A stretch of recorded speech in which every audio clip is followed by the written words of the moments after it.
ഈ ദിവസങ്ങളിൽ നാം ദാവീദിന്റെ ജീവിതത്തെക്കുറിച്ചാണ് വളരെ വ്യക്തമായിട്ട് ദൈവവചനത്തിന്റെ വെളിച്ചത്തിൽ കൂടി നമ്മൾ പഠിച്ചുകൊണ്ടിരിക്കുന്നത്. അങ്ങനെ വളരെ വിശദമായിട്ടുള്ള പഠനത്തിൽ കൂടി നമുക്ക് വളരെ അനുഗ്രഹീതമായ സന്ദേശങ്ങൾ നമ്മൾ കേട്ടുകൊണ്ടിരിക്കുകയാണ്. നിങ്ങളിതിൻ്റെ വിഷയങ്ങൾ എഴുതിയെടുക്കാൻ ശ്രമിക്കണം. 18-ാം അധ്യായത്തിൽ പ്രധാനമായിട്ട് നമ്മൾ കണ്ടത് എന്താണെന്നറിയാമോ? ഒന്നാമതായിട്ട് ഉന്നതമായ യാത്ര. ദാവീദ് ഒരു ആട്ടിടയനായിരുന്നു, എന്നാൽ പിന്നീട് സൈന്യാധിപനായിട്ട് താൻ ഉയർത്തപ്പെടാനിടയായി.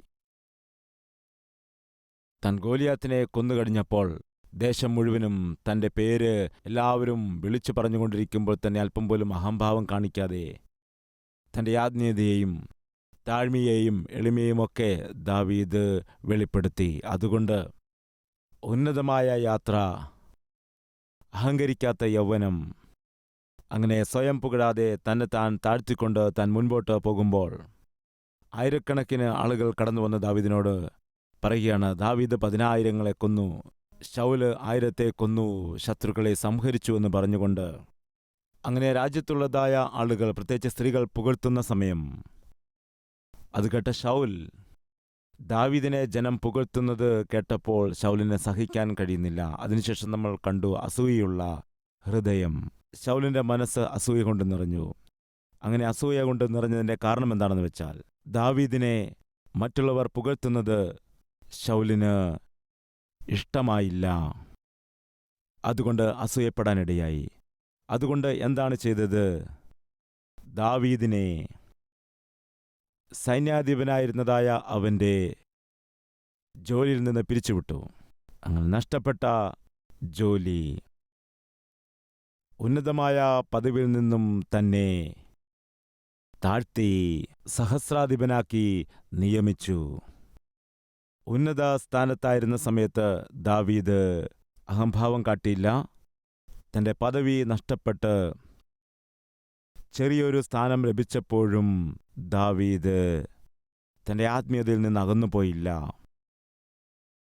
അതിനുശേഷം എന്താണ് സംഭവിച്ചത്? ശൗല് ഉപായം ആലോചിക്കുകയാണ്. എന്താണെന്ന് വെച്ചാൽ, ദാവീദിനെ കൊല്ലണം. എങ്ങനെ കൊല്ലണം? ഉപായത്തിലുള്ള അപകടം. ശൗൽ അവസാനം ഒരു ഉന്മാദിയെപ്പോലെ മാറുവാൻ ഇടയായി. ദാവീദിനെ എങ്ങനെയെങ്കിലും കൊല്ലണം. എങ്ങനെയെങ്കിലും തൻ്റെ മക്കളുടെ ജീവിതത്തെ പണയം വെച്ചിട്ടാണെങ്കിലും ശരി, ദാവീദിനെ എങ്ങനെയെങ്കിലും കൊല്ലണം. ഒരു ഉന്മാദിയെപ്പോലെ അവൻ മാറി. ഉന്മാദം പിടിച്ചവനെ പോലെയായിട്ട്, ഉള്ളത് ഇല്ലാത്തതായിട്ട് പറയുന്നു. ഉന്മാദിയായിട്ട് തീരുന്നത്, ഉള്ളത് ഇല്ലാത്തതായിട്ട് പറയുന്നത്, സ്വന്തക്കാരെയെല്ലാം നഷ്ടമാക്കുന്നത്. അവസാനം ശൗൽ ദൈവത്തെ അകറ്റിക്കളഞ്ഞു. ദൈവത്തിൻ്റെ പ്രവാചകനായിരുന്ന ശമൂവേലിനെ അകറ്റിക്കളഞ്ഞു. ദേശത്തിനു വേണ്ടി യുദ്ധം ചെയ്ത് ദേശത്തെ കാത്തുകൊണ്ടിരുന്ന ദാവീദിനെ അകറ്റുവാനിടയായി. സ്വന്തക്കാരെ എല്ലാവരെയും അകറ്റിക്കളയാനിടയായി. ഈ ദിവസവും വീണ്ടും 3-4 പ്രധാനപ്പെട്ട വിഷയങ്ങൾ നിങ്ങളോട് ഞാൻ പങ്കുവയ്ക്കുകയാണ്. നിങ്ങളത് ശ്രദ്ധിച്ച് മനസ്സിലാക്കുവാനായി ശ്രമിക്കുക. ഉണ്ടായിരുന്ന ആളുകളെ നഷ്ടപ്പെടുത്തുക, വെറുതെ ഭയപ്പെടുക. ശ്രേഷ്ഠമായ സന്ദേശം. പ്രധാനമായിട്ടും ഈ 3 വിഷയങ്ങൾ നമുക്ക് പഠിക്കുവാനായിട്ട് ശ്രമിക്കാം. ഉണ്ടായിരുന്ന ആളുകളെ നഷ്ടമാക്കിയത്, ആ വിഷയം ഇതിനു മുമ്പ് നിങ്ങളോട് ഞാൻ പങ്കുവച്ചതാണ്. അവൻ ദൈവത്തെ നഷ്ടപ്പെടുത്താനിടയായി. ശമൂവേലിനെയും നഷ്ടപ്പെടുത്തി കളഞ്ഞു. ദാവീദിനെയും അകറ്റിക്കളയുവാനിടയായി. പിന്നെ ആരാണ് ശൗലിനോട് കൂടെ ഉണ്ടായിരുന്ന ആളുകൾ? ശൗൽ ആരെയായിരുന്നു വിശ്വസിച്ചിരുന്നത്? ആരായിരുന്നു ശൗലിന് ഉപദേശം കൊടുത്തുകൊണ്ടിരുന്നത്? ആരാണ് ശൗലിനെ സഹായിച്ചു കൊണ്ടിരുന്നത്? ശൗലിൻ്റെ കൂടെ നിന്ന ആളുകൾ ആരായിരുന്നു? ദൈവം അവനെ കൈവിട്ടു. ശമൂവേൽ അവനെ വിട്ടകന്നുപോയി. ദാവീദും അകന്നു പോകാനിടയായി. ഇപ്പോൾ ശൗലിനോട് കൂടെ ഉണ്ടായിരുന്നവർ ആരാണ്? 1 ശമൂവേൽ 21:7. എന്നാൽ അന്ന് ശൗലിൻ്റെ ഭൃത്യന്മാരിൽ ദോവേഗെന്ന് പേരുള്ള ഒരു ഏദോമിനെ അവിടെ യഹോവയുടെ സന്നിധിയിൽ അടച്ചിട്ടിരുന്നു. അവൻ ശൗലിൻ്റെ ഇടയന്മാർക്ക് പ്രമാണി ആയിരുന്നു. ശൗലിൻ്റെ ആടുകൾക്കുള്ള ഇടയന്മാർക്കെല്ലാം ഒരു പ്രമാണിയെ വെച്ചിരുന്നു. ബൈബിളിൽ പറയുന്നു, ആ പ്രമാണി ആരാണെന്ന് നോക്കുമ്പോൾ അത് ദോവേഗ് ആയിരുന്നു. ദോവേഗ് ആരായിരുന്നു? എദോമ്യൻ. എദോമ്യൻ ആരാണെന്ന് നിങ്ങൾക്കറിയാമോ? ഏശാവിൻ്റെ മകനായ ഏദോം. ഏശാവിൻ്റെ മകനായിരുന്ന ഏദോം. ആ ഏദോമിൽ കൂടി എദോമ്യർ വന്നു. ഏശാവ് ആദ്യം മുതൽ തന്നെ യാക്കോബുമായിട്ട് യുദ്ധം ചെയ്താണ് വന്നത്. യാക്കോബിനെ കൊല്ലുവാനായിട്ട് ശ്രമിച്ചിരുന്നു. യാക്കോബ് ആത്മസംബന്ധമായ വ്യക്തിയെ സൂചിപ്പിക്കുന്നു. ഏശാവ് ജഡസംബന്ധമായ വ്യക്തിയെ സൂചിപ്പിക്കുന്നു. യാക്കോബിനെ ആത്മീയനായിട്ട് നമ്മൾ കാണുകയാണെങ്കിൽ ഏശാവിനെ ജഡികനായിട്ട് കാണുവാൻ കഴിയുന്നു. യാക്കോബിനെ കൊല്ലേണ്ടതിനു വേണ്ടി ഏശാവ് പല തന്ത്രങ്ങളും മെനഞ്ഞു വരാനിടയായി. ഇതെന്താണ് നമ്മളെ പഠിപ്പിക്കുന്നത്? യാക്കോബ് ആത്മാവിനെ സംബന്ധിച്ചുള്ളവൻ, ഏശാവ് ജഡത്തെ സംബന്ധിച്ചുള്ളവൻ. ജഡത്തിൻ്റെ ആഗ്രഹം എല്ലായ്പ്പോഴും ആത്മാവിന് ദോഷം ചെയ്യണം, ആത്മീയത നശിപ്പിക്കാനിടയാകണം. അതിനുവേണ്ടിയാണ് ശ്രമിക്കുന്നത്. ജഡം പിശാചിൻ്റെ ഹൃദയം. എന്നാൽ ആത്മീയത ദൈവം നൽകുന്നതായ ജീവിതമാണ്. ജഡികമായിട്ടുള്ള ജീവിതം നയിച്ചു വരുന്നതായ ആളുകൾ, ആത്മാവിനനുസരിച്ച് ജീവിക്കുന്ന ആളുകളെ വേദനിപ്പിക്കുകയും ഉപദ്രവിക്കുകയും അതുപോലെ ചിലപ്പോൾ കൊന്നുകളയുകയും ചെയ്യുന്നത് നമ്മൾ കാണുന്നുണ്ട്. ഏശാവ് യാക്കോബിനെ കൊല്ലുവാൻ ശ്രമിച്ചു. കാരണം അത് പിശാചിൻ്റെ ഒരു കെണിയായിരുന്നു. എന്തിനാണ് യാക്കോബിനെ കൊല്ലേണ്ടത്? കേൾക്കുക. യാക്കോബിൽ കൂടി യഹൂദ ജനിച്ചു. യഹൂദ ഗോത്രത്തിൽ തന്നെ ദാവീദ് ജനിച്ചു. ദാവീദിൻ്റെ വംശത്തിലാണ് ലോകരക്ഷകനായിരിക്കുന്ന കർത്താവായ യേശുക്രിസ്തു പിറന്നത്. അതായത് ദൈവത്തിൻ്റെ വളരെ അത്ഭുതകരമായുള്ള പദ്ധതിയിൽ ദൈവം യാക്കോബിനെ തിരഞ്ഞെടുത്തു. അതിന് മുൻപായിട്ട് വാഗ്ദത്ത സന്തതിയായിരുന്ന ഇസഹാക്കിന് ദൈവം കൊടുത്തു. ഇസഹാക്കിന് മുമ്പായിട്ട് അബ്രഹാമിനെയും സാറയും തിരഞ്ഞെടുത്ത് ദൈവം അവർക്ക് വാഗ്ദത്തം കൊടുത്തു. നിന്നിൽ കൂടി സകല വംശങ്ങളും സകല രാജ്യങ്ങളും അനുഗ്രഹിക്കപ്പെടും. ഇങ്ങനെ പറഞ്ഞുകൊണ്ട് ദൈവം അബ്രഹാമിനെയും മച്ചിയായിരുന്നതായ സാറയെയും തിരഞ്ഞെടുത്തുകൊണ്ട് വാഗ്ദത്തം ചെയ്തു. വാഗ്ദത്തം ചെയ്തതുപോലെ തന്നെ ദൈവം വാഗ്ദത്ത സന്തതിയായിരിക്കുന്ന ഇസഹാക്കിനെ കൊടുത്തു. ഇസഹാക്കിൽ കൂടി യാക്കോബ് ജനിച്ചു. യാക്കോബിൽ കൂടി യൂദ ജനിച്ചു. യഹൂദ ഗോത്രത്തിൽ തന്നെ ദാവീദ് ജനിച്ചു. ദാവീദിന് ശേഷം കർത്താവായ യേശുക്രിസ്തു എന്ന ലോകരക്ഷകൻ വന്നു പിറന്നു. ഇത് ദൈവത്തിൻ്റെ അത്ഭുതകരമായ പദ്ധതിയാണ്. എന്നാൽ കേൾക്കൂ, ദൈവത്തിൻ്റെ ഉന്നതമായ പദ്ധതികളെ നശിപ്പിക്കേണ്ടതിനു വേണ്ടി പിശാച് ആദ്യം മുതൽ തന്നെ തന്ത്രങ്ങൾ മെനഞ്ഞുകൊണ്ടിരിക്കുകയാണ്. യാക്കോബിനെ കൊന്നുകഴിഞ്ഞപ്പോൾ യഹൂദ ജനിച്ചു. യഹൂദ ഇല്ലായിരുന്നുവെങ്കിൽ ദാവീദ് കാണില്ല. ദാവീദ് ഇല്ലായിരുന്നുവെങ്കിൽ ദാവീദിൻ്റെ വംശത്തിൽ യേശുക്രിസ്തു വന്ന് ജനിക്കുകയില്ല. ഇതാണ് പിശാചിൻ്റെ ഒരു തന്ത്രം. അതുകൊണ്ട് അന്ന് യാക്കോബിനെ കൊല്ലുവാനുള്ള ശ്രമം നടത്തി. അത് ചെയ്തത് ആരായിരുന്നു? ഏശാവ്. ഇങ്ങനെ ഏശാവിൽ നിന്നും ജനിച്ചു വന്നതായ ആളുകളാണ്, ജനിച്ചവരായ ആളുകളാണ് ഏദോമ്യർ. ശരി, നിങ്ങളിൽ എത്ര പേർ ഓർക്കുന്നുണ്ട് യേശുക്രിസ്തു ശിശുവായിരുന്നതായ സമയത്ത് ജ്ഞാനികൾ യെരുശലേമിലേക്ക് കടന്നുവന്ന് ലോകരക്ഷകൻ ജനിച്ച വിവരം നക്ഷത്രം കണ്ടറിഞ്ഞ് ഞങ്ങൾ വന്നതാണ്, യഹൂദന്മാരുടെ രാജാവ് എവിടെ എന്ന് ചോദിച്ചപ്പോൾ അന്ന് ഭരിച്ചുകൊണ്ടിരുന്നതായ ചക്രവർത്തിയുടെ പേര് നിങ്ങൾക്ക് ഓർമ്മയുണ്ടോ? എന്തായിരുന്നു? ഹെരോദാവ്. ഹെരോദാവ് ആരാണെന്നറിയാമോ? അവൻ ഏദോമ്യനാണ്, ഏശാവിൻ്റെ സന്തതിയാണ്. ഏദോമ്യനായിരുന്നവനായ ഏശാവ് എന്തു ചെയ്തുവെന്നറിയാമോ? 2 വയസ്സിന് താഴെയുള്ള സകല ശിശുക്കളെയും കൊല്ലിക്കാനിടയായി. കാരണമെന്താണ്? ലോകരക്ഷകൻ ഈ ലോകത്തെ രക്ഷിക്കാനായി കടന്നുവരാൻ പാടില്ല. അതുകൊണ്ട് 2 വയസ്സിന് താഴെയുള്ള സകല ആൺകുഞ്ഞുങ്ങളെയും കൊല്ലിക്കുവാനിടയായി. ലോകരക്ഷകൻ ജനിക്കുന്നതിന് മുൻപ് തന്നെ യാക്കോബിനെ കൊല്ലുവാനുള്ള ശ്രമം നടന്നു. ദാവീദിനെ കൊല്ലുവാനുള്ള പരിശ്രമങ്ങൾ നടന്നു. യേശു ജനിച്ചതിന് ശേഷവും ശിശുവായിരുന്നപ്പോൾ തന്നെ കൊലപാതക ശ്രമങ്ങൾ നടക്കുകയാണ്. പിശാച് ഏതു സമയത്തും പോരാടിക്കൊണ്ടേയിരിക്കുകയാണ്. അതുപോലെ പിശാചിൻ്റെ മനുഷ്യരും ദൈവത്തിൻ്റെ മക്കളുടെ മേൽ ആക്രമണം നടത്തിക്കൊണ്ടിരിക്കുന്നു. ഇന്നൊരു പക്ഷേ നിങ്ങളുടെ ജീവിതത്തിൽ പിശാചിൻ്റെ ആളുകൾ, ജഡികരായി ജീവിക്കുന്ന ആളുകൾ, ലോകപ്രകാരം ജീവിക്കുന്ന ആളുകൾ, പാപപ്രവൃത്തികളിൽ മുങ്ങി നിവരുന്ന ആളുകൾ, ദൈവം ഉണ്ടായിട്ടും ഇല്ലാത്തതുപോലെ ജീവിക്കുന്നവർ, ദൈവത്തെക്കുറിച്ച് ഭയമില്ലാതെ ജീവിക്കുന്ന ആളുകൾ നിന്നെ വേദനിപ്പിക്കാനായി ശ്രമിച്ചുകൊണ്ടിരിക്കുകയാണോ? നിനക്ക് നഷ്ടമുണ്ടാക്കി വയ്ക്കുവാൻ ശ്രമിക്കുകയാണോ? ദോഷം നിരൂപിക്കുകയാണോ? ബുദ്ധിമുട്ടുകൾ ഉണ്ടാക്കി വയ്ക്കുകയാണോ? നീ മരിച്ചു പോവുകയാണെങ്കിൽ നല്ലതാണെന്ന് വിചാരിക്കുകയാണോ?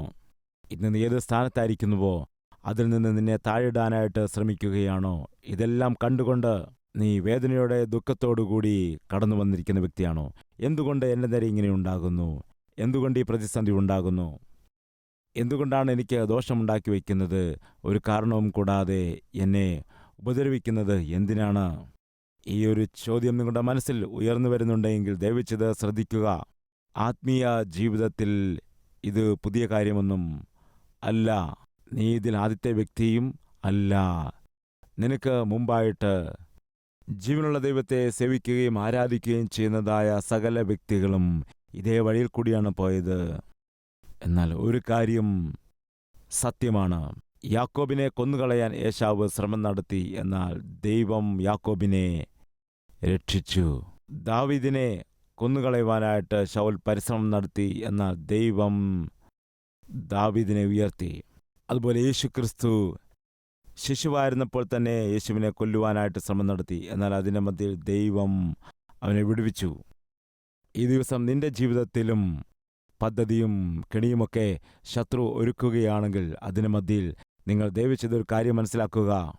നിങ്ങളിൽ ഉള്ളവൻ ഈ ലോകത്തിൽ ഉള്ളവനേക്കാൾ വലിയ ബലമുള്ളവനാണ്. അവൻ ഉറപ്പായിട്ടും നിന്നെ കാക്കുകയും പരിപാലിക്കുകയും ചെയ്യും. നിന്നെ കാക്കുന്ന യഹോവ ഉറങ്ങുകയില്ല, മയങ്ങുകയുമില്ല. സൈന്യങ്ങൾക്ക് അധിപതിയായിരിക്കുന്ന യഹോവ നിന്റെ പക്ഷത്തു നിന്നും യുദ്ധം ചെയ്യും. ഇതാണ് വേദപുസ്തകത്തിൻ്റെ സാരാംശം. ദയവിച്ചത് ശ്രദ്ധിക്കുക. ദൈവത്തെ സ്നേഹിക്കുന്ന, ദൈവത്തെ സേവിക്കുന്ന, ദൈവത്തെ ആരാധിക്കുന്ന ശമൂവേൽ ശൗലിനോട് കൂടെയില്ല. കഴുതകൾ വഴിതെറ്റിപ്പോയപ്പോൾ കഴുതകളെ അന്വേഷിച്ച് നടന്നവനായ ശൗലിനെ രാജാവായിട്ട് അഭിഷേകം ചെയ്യിച്ച ദൈവം പോലും ശൗലിനെ കണ്ട് വ്യസനിച്ചവനെ കൈവിട്ടു. ദൈവം ശൗലിനെ കൈവിട്ടു. ശമൂവേൽ ശൗലിനെ വിട്ടകന്നു. രാജ്യത്തിനു വേണ്ടി പോരാടി രാജ്യത്തെ രക്ഷിക്കുന്ന ദാവീദും ശൗലിനെ വിട്ട് അകന്ന് പോകുന്ന സ്ഥിതിയുണ്ടായി. ഇപ്പോൾ ആരോടാണ് താൻ കൂട്ടുചേർന്നിരിക്കുന്ന അറിയാമോ? ആരോടാണ് തൻ്റെ അഭിപ്രായങ്ങൾ പറയുന്നതെന്ന് അറിയാമോ? ആരുടെ ആലോചനകൾ കേൾക്കുന്നു എന്നറിയാമോ? ദോവേഗ്. ഈ ദോവേഗ് ആരാണ്? എദോമ്യൻ. എദോമ്യർ എവിടെയാണ് ജീവിക്കുന്നത്? അത് നിങ്ങൾ വായിച്ചിട്ടുണ്ടോ? ദോവേഗ് എവിടെയാണുള്ളത്? ഇതിനു മുമ്പ് വായിച്ചതുപോലെ 21 അധ്യായം 7 വാക്യം. എന്നാൽ അന്ന് ശൗലിൻ്റെ ഭൃത്യന്മാരിൽ ദോവേഗ് എന്നു പേരുള്ള ഒരു എദോമിനെ യഹോവയുടെ സന്നിധിയിൽ അടച്ചിട്ടിരുന്നു. പിശാചിൻ്റെ മനുഷ്യൻ ഏതെങ്കിലും ദുഷ്ടപ്രവർത്തികൾ ചെയ്യണമെന്നുണ്ടെങ്കിൽ മുൻപിൻ നോക്കാതെ എത്ര വലിയ പാപമാണെങ്കിലും ചെയ്യുന്നവൻ. അങ്ങനെ ദുഷ്ടനായ ഈ മനുഷ്യൻ എന്തിനാണ് ദൈവസന്നിധിയിൽ വന്നത്? എത്ര വലിയ ദുഷ്ടനാണെന്ന് നോക്കുക. ഈ ദുഷ്ടനായിരിക്കുന്നതായ ദോവേഗ് ആരാണെന്നറിയാമോ? ശൗലിനുണ്ടായിരിക്കുന്ന സമ്പത്തിൻ്റെ പ്രമാണിയായി ഇരിക്കുന്നു. ആ കാലത്ത് ആടുകളാകട്ടെ പശുക്കളാകട്ടെ ഇവയൊക്കെയായിരുന്നു ജനത്തിൻ്റെ സമ്പത്തായിട്ട് കണക്കാക്കിയിരുന്നത്. ശൗലിന് ഉണ്ടായിരുന്നതായ ആടുമാടുകൾക്കൊക്കെ ഇവൻ പ്രമാണിയായിരുന്നു. ദോവേഗ് ആരാണ്? അവൻ ആത്മീയനല്ല, എദോമ്യനാണ്. ഇവൻ എങ്ങനെയുള്ളവനാണ്? എങ്ങനെയുള്ള വ്യക്തിയാണ് ഇപ്പോൾ ദൈവസന്നിധിയിലേക്ക് വന്നിരിക്കുന്നത്? അത് നിങ്ങളോട് പങ്കുവയ്ക്കാൻ ആഗ്രഹിക്കുന്നു. ദോവേഗ് ആരാണ്? ഇവൻ ദുഷ്ടനല്ലേ? ഇവനെ എന്തിനാണ് ശൗൽ തൻ്റെ അടുക്കൽ കൂട്ടിയിരിക്കുന്നത്? ശൗൽ തന്നെ ദുഷ്ടനായിരിക്കുമ്പോൾ തൻ്റെ അരികിൽ വരുന്നവരും അങ്ങനെയുള്ളവരാണ്. നമുക്കെല്ലാവർക്കും അറിയാം, ഒരേ തരത്തിൽപ്പെട്ട പക്ഷികളായിരിക്കും എല്ലായ്പ്പോഴും ഒരുമിച്ച് പറക്കുന്നത്. ഒരേ തൂവൽ പക്ഷികളായിരിക്കും ഒരുമിച്ച് പറക്കുന്നത്. ശൗലിനെപ്പോലെ ഒരു ദുഷ്ടനോട് കൂടെ, ഒരു ദുർമാർഗിയോട് കൂടെ അങ്ങനെയുള്ളവർ മാത്രമേ സഹവസിക്കുകയുള്ളൂ. നല്ല ആളുകൾ വരില്ല. അതുകൊണ്ടാണ് ശമൂവേൽ പറയാനിടയായത്, ഞാൻ ഇനി ഒരിക്കലും ശൗലിനെ കാണില്ല. ദൈവം തന്നെ സഹിക്കാൻ കഴിയാതെ ശൗലിനെ കൈവിട്ടു. ദാവീദ് തൻ്റെ ഉത്തരവാദിത്തങ്ങൾ നിർവഹിച്ചുകൊണ്ട് പോകുമ്പോൾ അങ്ങനെയുള്ളവനെ കൊന്നുകളയണം എന്ന് ശൗൽ തീരുമാനമെടുക്കാനിടയായി. എന്നാൽ ആരോടാണ് കൂട്ടുകൂടി കാര്യങ്ങൾ പങ്കുവെച്ചുകൊണ്ടിരിക്കുന്നത് എന്നത് മനസ്സിലാക്കുമ്പോൾ ഇവൻ എത്രത്തോളം അധപ്പതിച്ചുവെന്ന് കാണുവാനായിട്ട് കഴിയുന്നു. ദോവേഗ് നമുക്ക് നോക്കാം ആരാണെന്ന്. 22-ാമത്തെ അധ്യായം 17-ാം വാക്യം. പിന്നെ രാജാവ് അരികെ നിൽക്കുന്ന അകമ്പടിക്കാരോട് ചെന്ന്, യഹോവയുടെ പുരോഹിതന്മാരെ കൊല്ലുവീൻ, അവരും ദാവീദിനോട് ചേർന്നിരിക്കുന്നു. അവൻ ഓടിപ്പോയത് അവർ അറിഞ്ഞിട്ടും എന്നെ അറിയിച്ചില്ലല്ലോ എന്ന് കൽപ്പിച്ചു. എന്നാൽ യഹോവയുടെ പുരോഹിതന്മാരെ കൊല്ലുവാൻ കൈ നീട്ടുന്നതിന് രാജാവിൻ്റെ ഭൃത്യന്മാർ തുനിഞ്ഞില്ല. എന്താണ് കാണാൻ കഴിയുന്നത്? ദാവീദ് അന്ന് ദൈവത്തിൻ്റെ ആലയത്തിലേക്ക്, മന്ദിരത്തിലേക്ക് വരാനിടയായി. അവിടെ വന്നതായ ദാവീദിന് അവിടെയുണ്ടായിരുന്ന പുരോഹിതന്മാർ ആഹാരം കൊടുത്തു. ദാവീദിനോട് ഈ രാജാവിന് ഇത്ര വലിയ കോപമാണെന്ന് പുരോഹിതന്മാർക്ക് ആർക്കും അറിയില്ല. കാരണം ദാവീദെന്ന് വെച്ചാൽ ദേശത്തിലുള്ള എല്ലാവർക്കും വളരെ ഇഷ്ടമാണ്. ദാവീദിനെ പോലെയുള്ള ശ്രേഷ്ഠനായ മനുഷ്യൻ രാജ്യത്ത് മറ്റാരും തന്നെ ഇല്ല എന്ന് ദേശത്തുള്ള എല്ലാവർക്കും അറിയാം. പുരോഹിതന്മാരും അങ്ങനെയാണ് കരുതുന്നത്. നോക്കൂ എന്താണ് പറയുന്നത്. ആരാണ് പുരോഹിതന്മാർ എന്തു പറയുന്നുവെന്ന് നോക്കാം. അപ്പോൾ ശൗൽ, അഹീത്തൂബിന്റെ മകനെ കേൾക്കുക എന്ന് കൽപ്പിച്ചു. തിരുമേനി, അടിയനെന്നു അവൻ ഉത്തരം പറഞ്ഞു. ശൗൽ അവനോട്, ഇശായിയുടെ മകൻ ഇന്നു എനിക്കായി പതിയിരിപ്പാൻ തുനിയത്തക്കവണ്ണം അവന് അപ്പവും വാളും കൊടുക്കുകയും അവനു വേണ്ടി ദൈവത്തോട് ചോദിക്കുകയും ചെയ്തതിനാൽ നീയും അവനും എനിക്ക് വിരോധമായി കൂട്ടുകെട്ടുണ്ടാക്കിയത് എന്ത് എന്ന് ചോദിച്ചു. അഹിമേലെക്ക് രാജാവിനോട്, തിരുമനസ്സിലെ സകല ഭൃത്യന്മാരിലും വെച്ച് ദാവീദിനോളം വിശ്വസ്തൻ ആരുള്ളൂ? അവൻ രാജാവിൻ്റെ മരുമകനും അവിടുത്തെ ആലോചനയിൽ ചേരുന്നവനും രാജധാനിയിൽ മാന്യനും ആകുന്നുവല്ലോ. ഇവനെപ്പോലെ ആരുണ്ട്? രാജാവ് എന്താണ് സംസാരിക്കുന്നത്? ദാവീദ് രാജാവിനോട് ഏതോ അനീതി ചെയ്തതുപോലെയാണല്ലോ സംസാരിക്കുന്നത്. ദാവീദിന് ആഹാരം കൊടുത്തുവെന്ന് പറഞ്ഞ്, വാള് കൊടുത്തെന്ന് പറഞ്ഞ്, ആ വാൾ ദാവീദ് കൊണ്ടുവന്ന വാളാണ്. ആ വാള് ഗോലിയാത്തിൻ്റെ വാളാണ്. ആ ഗോലിയാത്തിനെ കൊന്നതിന് ശേഷം ആ വാൾ ദാവീദ് ആദ്യം കൊണ്ടുവന്ന് ആദ്യം തൻ്റെ കൂടാരത്തിൽ വെച്ചു, പിന്നെ രാജാവിൻ്റെ സന്നിധിയിൽ കൊണ്ടുവച്ചു. ഞാൻ എന്തു തെറ്റാണ് ചെയ്തത്? ദാവീദിന് ദൈവത്തിൻ്റെ സന്നിധിയിൽ ഞാൻ ആതിഥ്യം കൊടുത്തു. ദാവീദിനെ പോലെ വിശ്വസ്തൻ ഭൃത്യന്മാരിൽ ആരുണ്ട്? ദാവീദിനെ പോലെ വിശ്വസ്തൻ നിങ്ങളുടെ കൂടെ നിൽക്കുന്നവർ ആരുണ്ട്? രാജാവേ,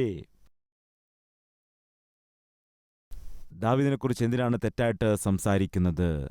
ദാവീദ് തൻ്റെ ചുറ്റുപാടുമുള്ള ജനങ്ങളുടെ പ്രീതി മാത്രമല്ല, തങ്ങളുടെ കൂടെയുള്ള ദൈവദാസന്മാരുടെ പ്രീതിയും നേടിയവനാണ്. ഇന്ന് നമ്മുടെ മധ്യയിൽ അങ്ങനെയുള്ളവരുണ്ടോ?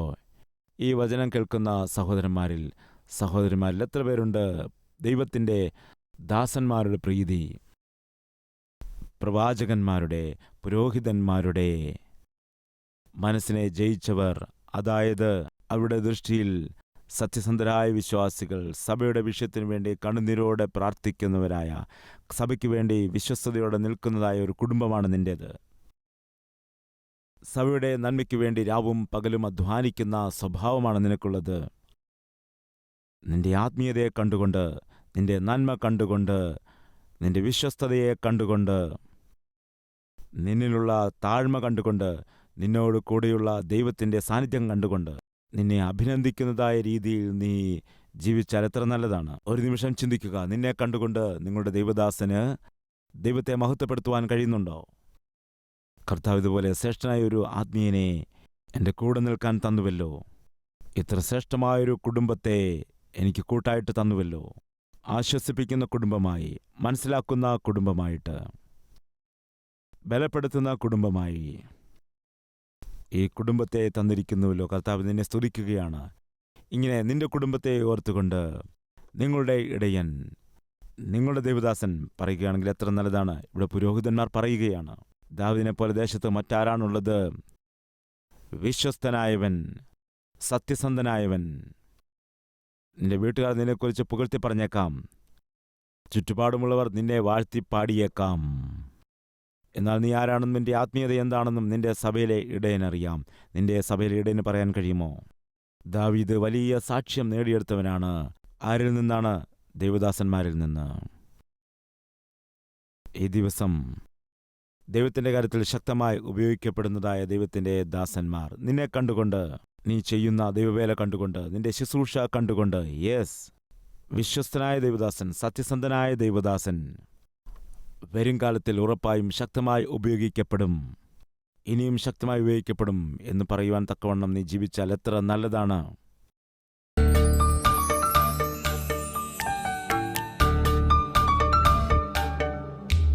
പരിശുദ്ധനായ ദൈവമേ, ശൗലിൻ്റെ ജീവിതം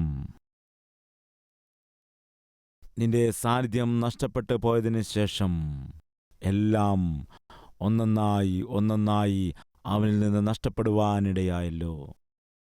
കർത്താവേ, ഇതിനെക്കുറിച്ച് വ്യക്തമായി ഞങ്ങളോട് പറഞ്ഞ് മുന്നറിയിപ്പ് നൽകി ഞങ്ങളുടെ ജീവിതത്തെ പരിശോധിക്കുവാൻ, ഞങ്ങളുടെ ജീവിതത്തെ ശോധന ചെയ്യുവാൻ കർത്താവേ ഞങ്ങളോട് ഇടപെട്ടതോർത്ത് നന്ദി കരയറ്റുന്നു.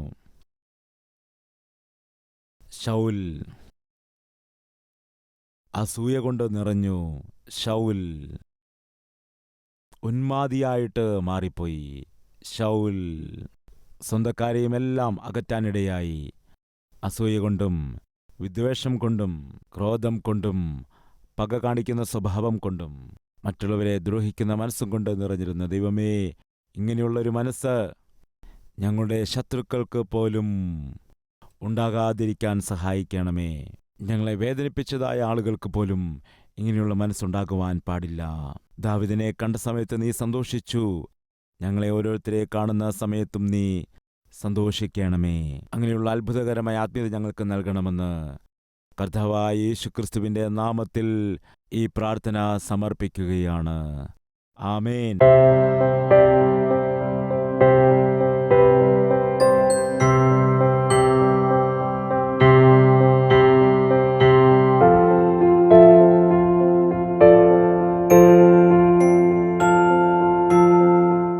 Address Calvary, Post Box number 30, Kukatpalli, Hyderabad 72.